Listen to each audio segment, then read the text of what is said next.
আমার নাকি বয়স বাড়ছে। হাসতে হাসতে এই কথাটা স্নানের আগে বাথরুমে যে কতবার বললুম।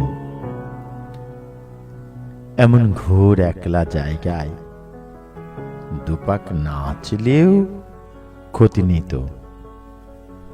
ব্যায়াম করে রোগা হব, সরু ঘেরের প্যান্ট পরব।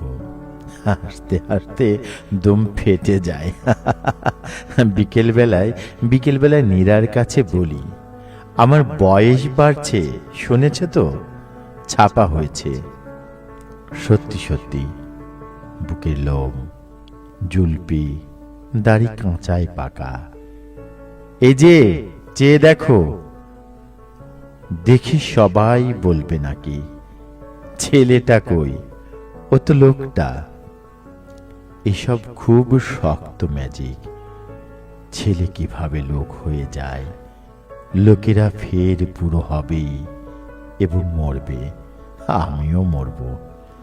আরো খানিকটা ভালোবেসে, আরো কয়েকটা পদ্য লিখে আমিও ঠিক মরে যাব, কি তাই না?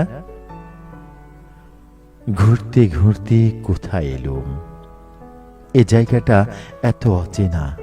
আমার ছিল বিশাল রাজ্য, তার বাইরেও এত অসীম শরীরময় গান বাজনা, পলক ফেলতেও মায়া জাগে। এই ভ্রমণটা বেশ লাগলো। কম কিছু তো দেখা হলো না। অন্ধকারও মধুর লাগে।